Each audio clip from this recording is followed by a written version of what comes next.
욥기 34번째 시간입니다. 오늘 말씀은 욥기 38장 1절부터 38절 말씀입니다. 1절부터 4절을 합독하고 욥기 38장 1절부터 38절, 예, 38장 전체는 아니고요. 38절까지만 보도록 하겠습니다. 그러면 욥기 38장 1절부터 4절 말씀을 한 목소리로 합독하겠습니다. 그때 여호와께서 폭풍우 가운데에서 욥에게 말씀하여 이르시되 무지한 말로 생각을 어둡게 하는 자가 누구냐? 너는 대장부처럼 허리를 묶고 내가 내게 묻는 것을 대답할지니라. 내가 땅에 기초를 놓을 때에 내가 어디 있었느냐? 내가 깨달아 알았거든 말할지니라. 드디어 이제 하나님의 등판이십니다. 하나님께서 이제 오신 거죠, 그죠? 이 대화에 이제 지금 역사하신 거죠. 사실 이 히브리어 원문을 보면 이 욥기서는 대화체 형식의 고대 극시 그런 어떤 그 형태를 좀 취하고 있다고 해요. 우리 사실 이게 뭐 대화는 맞는데 이게 좀 고대 극시라고 하는 것에 대한 개념도 모르고 또 원문을 모르니까 우리는 한글로 번역된 걸 보니까 그런 느낌이 잘 살지 않는데 원문을 보면 그런 느낌이 산다고 합니다. 다시 한번 좀 정리를 하면 1장, 2장은 욥기서 이야기 전개의 핵심 소재이자 배경이 되는 동방의 의인 욥의 고난이 일어나게 된 배경을 지금 설명합니다. 천상에서 하나님께서 보좌에 앉으시고 여러 이렇게 하나님의 이렇게 천사들과 또 사단까지 와 있는 그 가운데서 두 번의 회의를 하게 되는데 그때 이제 그 회의 때문에 지상에 있는 욥에게 고난이 일어나요. 그러니까 하나님의 영광과 하나님의 말씀이 맞다는 걸 위해서 이 욥이 고난을 당하는 거죠. 그죠? 자, 그리고 이제 3장부터 37장까지 욥이 겪는 고난의 원인이 뭐냐에 대한 굳이 고민할 필요가 없을 때도 있는데 그걸 굳이 따지려고 이 세 친구가 그 원인이 엘리바스나 빌닷이나 소발이 다 죄 때문이다라고 이렇게 이야기합니다. 그리고 이제 엘리후 역시 중재 변론을 하는데도 또 사차까지 하면서도 결국 네가 죄인이다라는 얘기를 하는 거죠. 이때 이제 하나님께서 등장하십니다. 그게 38장 1절부터 42장 6절까지입니다. 하나님의 계시가 나타나 있는데요. 하나님이 당신을 소개하시는 부분이 있어요. 누가 이 모든 걸 했냐? 나다라고 얘기하시는 거죠. 그래서 이 계시를 쭉 봐 나갈 겁니다. 그리고 이제 42장 7절부터 17절까지가 이제 결론에 다시 이제 욥이 하나님으로부터 어떤 복을 받고 어떤 인생을 살았고 어떻게 회복되었는가에 대한 이야기가 나옵니다. 자, 오늘은 저희들이 38장 1절부터 38절까지를 볼 겁니다. 세 문단으로 나누어 볼 겁니다. 첫 번째가 1절부터 3절입니다. 하나님께서 먼저 욥을 향하여 아주 강하게 책망하신 그런 부분이 나옵니다. 그때 읽었죠. 여호와께서 폭풍우 가운데서 욥에게 말씀하여 이르시되 무지한 말로 생각을 어둡게 하는 자가 누구냐? 너는 대장부처럼 허리를 묶고 내가 내게 묻는 것을 대답할지니라. 지금 엘리후의 그 변론이 끝날 때쯤에 이제 드디어 하나님께서 폭풍우 가운데에서 아주 위험이 있다라는 모습으로 드러나신 거죠. 그러면서 이제 사실 욥이 하나님을 배웠기를 바랬잖아요. 그렇게 이제 욥의 기도에 대한 응답이 되기도 하죠. 어떤 의미에서 우리가 원하는 시간표의 응답보다는 하나님은 좀 더 우리가 많은 고민들을 하고 하나님의 계획을 발견하고 하나님의 때에 하나님께서 역사하시는 것을 보면서 하나님께 영광 돌리기를 원하셔서 좀 늦게 나오기도 하십니다. 어쨌든 이때 나타나셔서 하나님의 위대한 섭리를 이제 온전하게 이해할 수 없다라는 어떤 그런 교훈의 말씀을 전하시게 되거든요. 그래서 2절에 욥에게 하나님 우선 무지한 말로 생각을 어둡게 하는 자가 누구냐? 그게 욥이라고 말할 수도 있겠고 뭐 친구들이라고 말할 수도 있을 수도 있겠지만 어쨌든 자기는 어렵다라고 얘기하고 또 어떤 의미에서 하나님의 오묘한 섭리를 이해 못하고 지금 내가 왜 이렇게 고난당하지? 나는 이해가 안 된다라고 말하는 욥에게 원망하는 욥에게 지금 무지한 말로 생각을 어둡게 하는 자가 누구냐? 또 뭐 어쩌면 그 친구들은 당연히 그럴 수밖에 없겠죠, 그죠? 그런 이야기들을 한 겁니다, 그죠? 그리고 이제 답변해 보라고 얘기하는 겁니다. 사실 욥이 43장 22절에 보면 하나님께서 나를 부르시면 내가 대답하리이다. 13장 22절에요. 그렇게 말한 적이 있거든요. 그런 의미에서 이 지금 네가 하나님 부르면 내가 대답하겠다 그랬는데 대답해봐 라고 이제 하신 것일 수도 있습니다. 나중에 이제 욥이 뭐라고 하냐면 43장에서 저 42장이죠. 무지한 말로 이치를 가리는 자가 누구리까? 나는 깨닫지도 못한 일을 말하였고 스스로 알 수도 없고 헤아리기도 어려운 일을 말하였나이다. 나중에 뒤에 그래서 회개해요. 자신은 그래도 하나님을 알고 모든 걸 이해한다고 생각했는데 아니다라는 거예요. 이해되시죠? 무슨 말인가? 그런 의미에서 욥은 지금 나중에 회개할 부분들을 보고 하나님 앞에 서 있다고 보시면 됩니다. 이제 4절부터 21절까지인데요.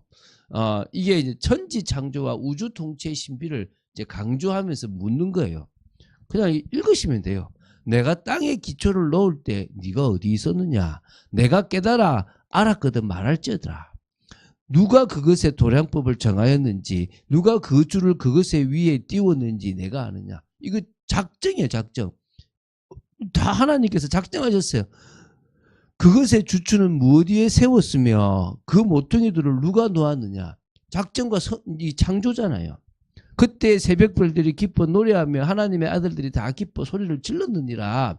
바다가 그 모태에서 터져 나올 때에 문으로 그것을 가둔 자가 누구냐. 또 그때 내가 구름으로 그 옷을 만들고 흑암으로 그 강포를 만들고 한계를 정하여 문빗장을 지르고. 지금 과학이 발달해서 이때의 이 부분을 지금은 거의 이해를 많이 하고 있잖아요. 그때만 해도 이게 지금 이해를 못했던 부분의 영역입니다. 근데 지금은 이해를 하죠. 그러나 하나님이 그 수준에 맞춰서 문빗장이나 이런 강보라는 표현을 썼지 뭔가 쌓여있고 뭔가 막혀있다라는 것을 우리는 지금 직감할 수 있는 거죠. 내가 여기까지 오고 더 넘어가지 못하리니 내 높은 파도가 여기서 그칠지니라. 딱 정해놨다니까요. 내가 너의 날에 아침에게 명령하였느냐 새벽에게 그 자리를 일러주었느냐. 너는 그런 적이 없지 않냐. 내가 했다. 아침에 명령했고 새벽에 얘기했다. 지금 보면은 뭔 이런 황당한 얘기처럼 보이지만 하나님이 그게 다 섭리대로 돌아가게끔 만들어 놨다는 거예요. 그것으로 땅 끝을 붙잡고 악한 자들을 그 땅에서 떨쳐버린 일이 있었느냐. 땅이 변하여 진흙에 인친 것 같이 되었고 그들은 옷같이 나타나되 악인에게는 그 빛이 차단되고 그들의 높이 든 팔이 꺾이느니라. 내가 바다의 샘에 들어갔었느냐. 깊은 물 밑으로 걸어 다녀 보았느냐. 깊은 곳에 가본 적이 있냐 이 말입니다. 사망의 문이 내게 나타났느냐. 사망의 그늘진 문을 내가 보았느냐. 땅의 넓이를 네가 청량할 수 있느냐. 내가 그 모든 것들을 다 알거든 말할지니라. 지금은 땅의 넓이 다 청량하죠. 그 당시는 못하는 거예요. 이게 지금 과학이 발달한 거예요. 근데 하나님은 땅의 넓이만 아니라 전 우주의 넓이를 다 청량해요. 근데 인간은 우주의 넓이를 청량할 수 없잖아요. 어느 것이 광명이 있는 곳으로 가는 길이냐, 어느 것이 흑암이 있는 곳으로 가는 길이냐, 그 블랙홀 같은 것을 흑암으로 가는 길로 볼 수도 있겠죠. 너는 그의 지경으로 그를 데려갈 수 있느냐, 그의 집으로 가는 길을 알고 있느냐. 내가 아마도 알리라. 내가 그때 태어났으리니 너의 횟수가 많음이니라. 이런 생각해 보세요. 블랙홀 이야기하면 지금 이해하겠습니까? 그 당시에. 지금은 이해하죠. 그걸 봤잖아요. 우리가 지금 이 과학이라는 것이 발달하니까 하나님의 말씀이 어느 정도 인간의 수준에 맞춰서 이야기하는 걸 이해할 수 있는 거예요. 근데 그 당시로는 신비로울 수밖에 없죠. 자, 우리는 두 가지 사실을 좀 기억해야 돼요. 요 뒤에도 계속 그 얘기가 나오고 또 이제 다음 주도 그 얘기를 할 건데요. 하나님께서 인간의 한계를 지적하기 위해서 욥에게 던지신 이 자연계의 현상들 가운데 이 많은 사실들이 지금은 과학적으로는 다 밝혀졌고 우리가 좀 알고 있는 수준이고 아직도 모르는 것도 있지만 그 당시로만 해도 이런 개념에 대해서는 신비로울 뿐이었다는 거예요. 그걸 지금 이 과학이 발전해 놨잖아요. 하나님 주신 지혜로 그들이 알고 있는 거예요. 알아봤자 하나님의 그 크신 역사를 다 알 수는 없어요. 그 밑밥까지 간 적이 없다는 거예요. 두 번째, 하나님은 욥이 질문했던 알고 싶었던 왜 내가 고난받고 있습니까에 대한 답을 결국은 안 주세요. 주실 필요가 없죠. 나의 주권이다. 내가 영광받기 위해서 너가 내 피조물들이 고난을 당해도 되는 거다. 어떤 의미에서 고난을 당한다고 해서 망하는 건 아니다 라는 이야기를 주실 수도 있는데 아무 얘기도 안 하세요. 하실 필요가 없다는 거예요. 어떤 의미에서 우리가 하나님이 침묵하시는 부분에 굳이 알려고 할 필요도 없다는 거예요. 어떤 의미에서. 오늘 그런 답을 가지고 다시 또 한번 이어서 22절부터 38절을 또 봅시다. 천체와 기상을 주관하는 하나님의 크신 능력, 그 섭리를 또 얘기합니다. 내가 눈 곳간에 들어갔었느냐. 눈 곳간이 있대요. 우리는 눈이 곳간처럼 생기는 게 아니잖아요. 우박창고를 보았느냐. 얼마나 미신처럼 보입니까? 그 당시로는 그렇게 봤어요. 그 수준의 이야기를 하고 있습니다. 내가 환난 때에 교전과 전쟁의 날을 위하여 이것을 남겨두었노라. 광명이 어느 길로 뻗치며 동풍이 어느 길로 땅에 흩어지느냐. 이 동풍이 가는 게 어떻게 이거를 하나님은 다 정해놓으시고 흘러가게끔 만들어 놓고 섭리하시는 겁니다. 누가 홍수를 위하여 물길을 터주었으며 우레와 번갯길을 내어주었느냐. 누가 사람 없는 땅에 사람 없는 광야에 비를 내리며 황무하고 황폐한 토지를 흡족하게 하여 연한 물이 돋아나게 하였느냐. 비에게 아비가 있느냐. 있을 빵으로 누가 낳았느냐. 무슨 비에게 아비가 있습니까? 있을 빵으로 누가 낳았습니까? 그런데 이게 생기는 게 나은 것처럼 보일 수도 있는 거죠. 얼음은 누구의 태에서 났느냐. 얼음이 뭐예요? 온도가 낮으면 생기는 건데, 그죠? 그런데 이렇게 그들은 모르는 거예요. 공중의 서리는 누가 낳았느냐. 물은 돌같이 굳어지고 깊은 바다의 수면은 얼어붙느니라. 내가 묘성을 메어 묶을 수 있으며 삼성의 띠를 풀 수 있겠느냐. 너는 별자리를 각각 그 제때에 이끌어낼 수 있으며 북두성을 다른 별들에게로 이끌어갈 수 있겠느냐. 내가 하늘의 궤도를 아느냐. 하늘로 하여금 그 법칙을 땅에 베풀게 하겠느냐. 내가 목소리를 구름에까지 높여 넘치는 물이 내게 넘히게 하겠느냐. 내가 번개를 보내어 가게 하되 번개가 내게 우리가 여기 있나이다 하게 하겠느냐. 가슴 속에 지혜는 누가 준 것이냐. 수탉에게 슬기를 준 자가 누구냐. 누가 지혜로 구름의 수를 세겠느냐. 누가 하늘의 물조무늬를 기울이겠느냐. 티끌이 덩어리를 이루며 흙덩이가 서로 불게 하겠느냐. 지금 제가 얘기를 쭉 했잖아요.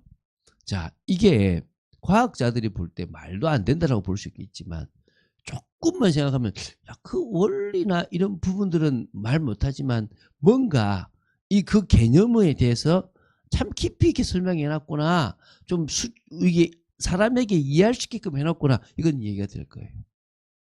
지금 쭉 설명해요. 그냥 하나님의 그 경이로움을 보면 우리는 그 앞에 감사할 뿐인 거예요. 고난이 와도 감사하고 우리가 살아가는 그 자체가 감사한 거예요. 우리가 인간으로서 중심에 서 있는 것도 감사한 거고 택함을 받은 것도 감사한 거예요. 영광 돌리는 삶이 되면 되는 거예요. 영광 돌리는 그런 감사와 영광을 돌리는 그런 귀한 삶을 살아가는. 그래서 지금 하나님께서 쭉 얘기를 했는데요. 그냥 읽으면 돼요. 사실 우리가 모르는 이야기들도 많아요. 우리는 지금 일독이 목표잖아요. 우리가 성경 전체를 지금 이 새벽에 봅니다. 몇 년 걸렸냐? 10년 걸리는 거예요. 10년. 10년 동안 이 새벽에 우리가 이 말씀을 봐나가는 겁니다. 약 10년이라는 세월 동안에 이 말씀을 봐나가면서 하나님 앞에 이 세상에 우리가 교회로서 세워지는 것은 하나님의 은혜고 하나님이 부어주셔야 됩니다라고 믿고 하는 거예요. 오늘도 그런 축복을 받아 누린 여러분 되시기를 주 예수 그리스도 이름으로 축원드립니다. 주는 그리스도시요 살아계신 하나님의 아들이심을 고백합니다. 정말 저희들이 믿음으로 나아가는 축복의 저희들을 되도록 지켜 주시옵소서. 주 예수 그리스도 이름으로 기도드립니다. 아멘.